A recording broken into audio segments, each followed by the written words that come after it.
Santosh. Welcome to signature with S. ఈరోజు నేను air ఫ్రైయర్లో పాప్కార్న్ ఎలా ప్రిపేర్ చేస్తారో చూపిస్తాను. చూస్తారా మరి? రండి. ఇప్పుడు పాప్కార్న్ వేయక ముందు ఎయిర్ ఫ్రైయర్ని 10 మినిట్స్ హీట్ చేయాలండి. 10 మినిట్స్ అయిన తర్వాత మనం ఆ పాప్కార్న్ వేయాలి.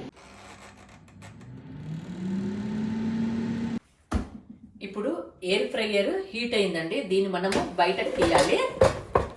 తీసేసి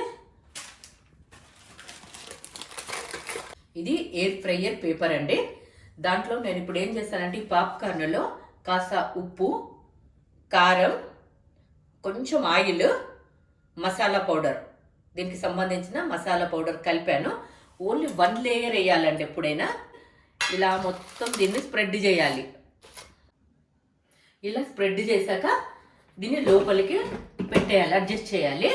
చేసేసి ఇది 200లో పెట్టేసి 10 మినిట్స్ పెట్టుకోవాలండి. ఇప్పుడు 10 నిమిషాలు అయిందండి. ఒకసారి మనం చూద్దాం ఇవి ఎలాగయ్యాయో. ఈ రెసిపీ నచ్చినట్లయితే నా ఛానల్ను లైక్ చేయండి, సబ్స్క్రైబ్ చేయండి, కామెంట్ చేయండి. మళ్ళీ నేను మీ ముందుకు ఇంకొక వీడియోతో వస్తాను. Thank you. Bye bye.